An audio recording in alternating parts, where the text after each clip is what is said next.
ओम शांति। ओम शांति।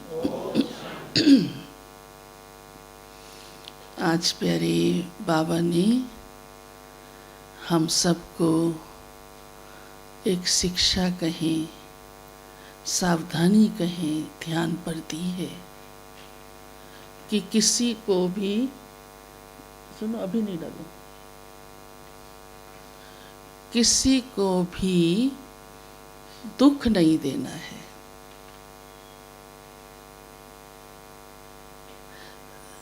बाबा तो दुख करता सुख करता है। हम सबके दुख काटने आया है और हमको फिर क्या बनना है? हाँ, हमको भी तो ऐसे ही बनना है ना। लेकिन ये ध्यान रखना बड़ा ज़रूरी है, क्योंकि इससे ही कर्मों की गति बड़ी खराब हो जाती है। और दुख देने में एक ऐसी बात है जो बहुत कॉमन है, जिससे मनुष्य को मालूम ही नहीं पड़ता कि मैं आत्मा दुख दे रही हूँ, क्योंकि बाह्य हिंसा के रूप से तो दिखाई दे जाता है। वो तो दुनिया में भी आप देख रहे हो। लेकिन जो कॉमन बात है जिससे दुख दिया जाता है, पता ही नहीं चलता, वो है मनुष्य की वाणी, वचन। समझ सकते हैं ना इस बात को कि मुख से क्या क्या बोल निकल जाते हैं या क्या क्या बोल कह देते हैं, जो अगली आत्मा को बहुत दुख हो जाता है। और उस दुख का क्या हिसाब नहीं बनता होगा? नहीं बनता होगा। हर बात का हिसाब बनता है। वाणी का तो क्या, जो मन में संकल्प हम करते हैं, अगर उस द्वारा भी हम किसको दुख पहुंचाते हैं, गलत सोचते हैं, तो उसका भी हिसाब बनता है। और हिसाब क्या करता है? लौट कर किसके पास आता है? हाँ, अपने पास।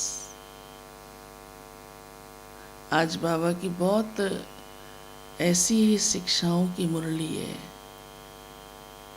तो बाबा ने कहा किसको भी दुख नहीं देना, ऐसे वचन नहीं बोलने, मिजाज बहुत मीठा रखना है। इसका विस्तार तो बहुत है। वाणी कैसी हो वो आप सब अच्छी तरह से जानते ही हो।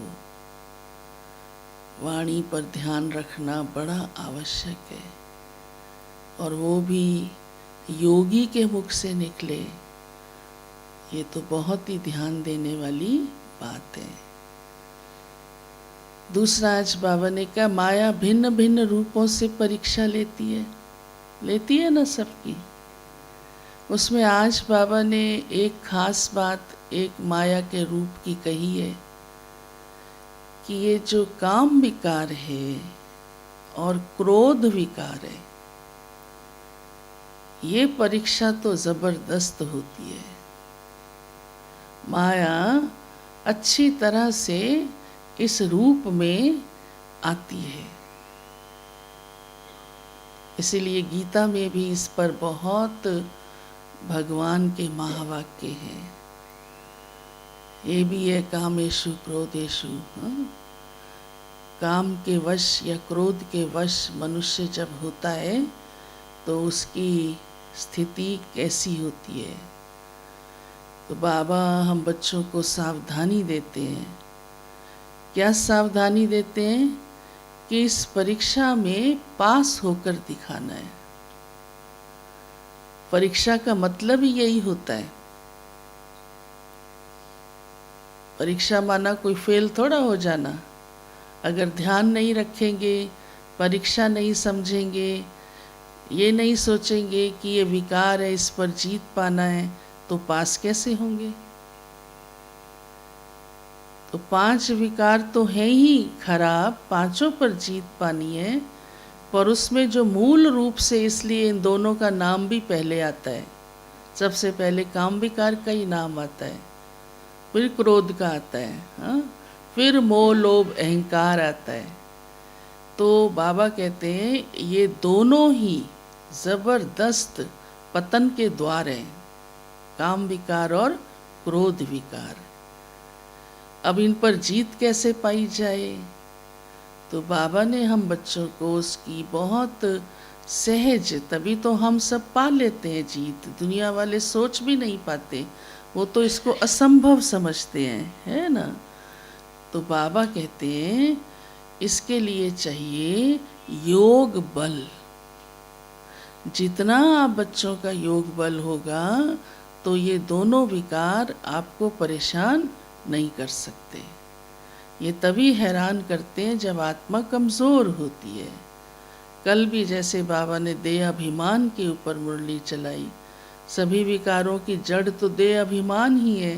हाँ, शुरुआत देह के भान से ही हुई, तो देह के भान को ही जीतना ये ज़रूरी है। तो बाबा ने आज कहा है कि योग बल जमा करो, ज्ञान हो, योग हो। तभी तो देखो हमारे मुख्य सब्जेक्ट कौन से हैं, ज्ञान और योग। तभी धारणा भी होती है, तभी सही रूप से सेवा भी होती है। तो जो ज्ञानी आत्मा होती है, योगी आत्मा होती है, वो इन दोनों विकारों पर जीत सहज पा लेती है। तो ये दोनों विकार भी पतन की जड़ हैं। बाबा हमें इनसे सेफ रखता है, क्योंकि हमारी आत्मा का उत्थान करने आया है बाबा। इसलिए बाबा हम बच्चों को बार बार सावधानी भी देता है और उसके लिए श्रीमत भी देता है कि किस विधि से आप बच्चे सहज रीति इन दोनों विकारों पर जीत पा सकते हैं। साथ साथ बाबा ने कहा अपना स्वभाव बहुत बहुत मीठा रखो। क्रोध के ऊपर तो आज बहुत कहा है बाबा ने, उसका नुकसान तो हाँ दुनिया में भी मनुष्य आजकल बहुत हाँ समझने लगे हैं। कितने लोग इस बात की खास रिसर्च करके क्या क्या नुकसान होते हैं काम और क्रोध से वो सुनाते हैं। कहते ना क्रोध तो घर के मटके भी सुखा देता है।